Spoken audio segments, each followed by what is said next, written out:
L'exercice à faire donc pour les ratios, en ce qui concerne les ratios. Donc toujours pareil, on continue l'étude de cas de la glacière au Croisic.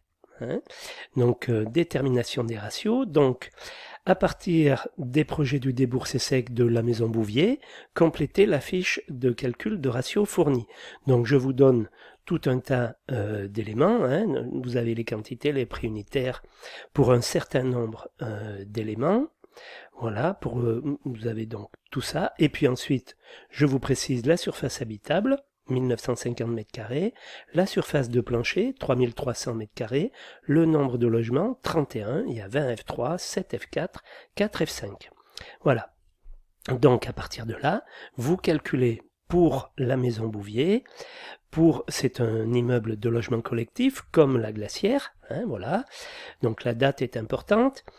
Donc les surfaces, donc par rapport au ratio que vous avez trouvé ici, vous les indiquez dans ce tableau-là. Donc par mètre carré de surface habitable, vous allez arriver à telle somme. Par mètre carré de surface de plancher, vous allez arriver à telle somme. Par F3, ça va faire telle somme. Par F4, puisque vous allez diviser par 31, donc il y a 20 F3, donc le pourcentage des F3, là, vous faites une règle de 3, vous le mettrez ici pour le F3, pour le F4. Alors on appelle ça des logements fictifs moyens. C'est-à-dire que là, on considère que chacun représente, si vous voulez, un logement moyen. Voilà. Par contre, il y a 20 F3, 7 F4, 4 F5. Voilà. Donc, c'est vrai que ça peut paraître ça aussi empirique, mais c'est comme ça que ça se passe en entreprise. Il faut bien qu'on y arrive, quoi. Voilà. Donc vous allez calculer pour un F3 combien ça correspond, sachant qu'il y en avait 20, voilà. 7 F4, donc, et 4 F5. S'il y a quelque chose que vous ne comprenez pas, il y aurait, je sais pas moi, 1 million. Eh bien, je divise 1 million par 31. Voilà, ça va me faire telle somme. Je multiplie par 20 pour avoir la somme pour un F3, je multiplie par 7 pour un F4 et je multiplie par 4 pour un F5. Voilà. Ensuite, pareil, gros œuvre quantitatif, et vous allez faire vos heures par mètre carré de surface de plancher, tout ce qui est indiqué ici, les heures par mètre cube de béton, les kilos par mètre cube de béton, voilà, etc. Les autres estimatifs, les euros par mètre carré en ce qui concerne les surfaces de plancher, heures plus matériaux.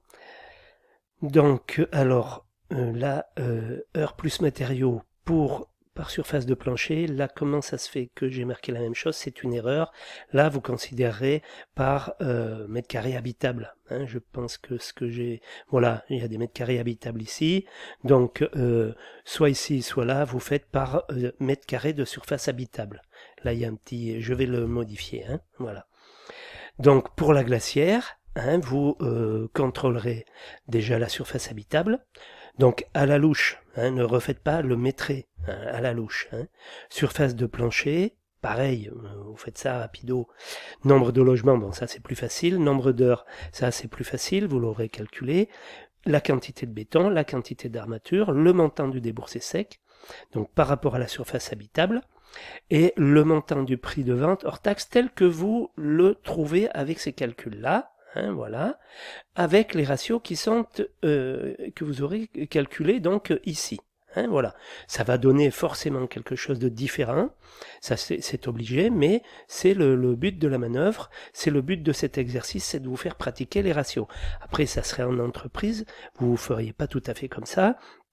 C'est-à-dire que ça, vous l'auriez fait avant de faire votre étude de prix pour voir si, par exemple, on y allait, si ça valait le coup de chiffrer, et puis, à la limite, vous pouviez recommencer à la fin si ça correspondait. Mais il aurait fallu que ce soit vous qui fassiez le chiffrage de la maison Bouvier, c'est-à-dire ce qui est ici, et vous qui fassiez le chiffrage de la glacière pour pouvoir comparer de vous-même ce qui est comparable. Voilà. Là, comme c'est quelqu'un d'autre qui a fait les études, et bien forcément, ça va pas correspondre. Mais c'est pas grave, c'est un exercice, et il faut le voir par rapport à l'exercice. Et de toute façon, je pense, enfin, j'imagine que ça ne sera pas, il n'y aura pas un écart très très important.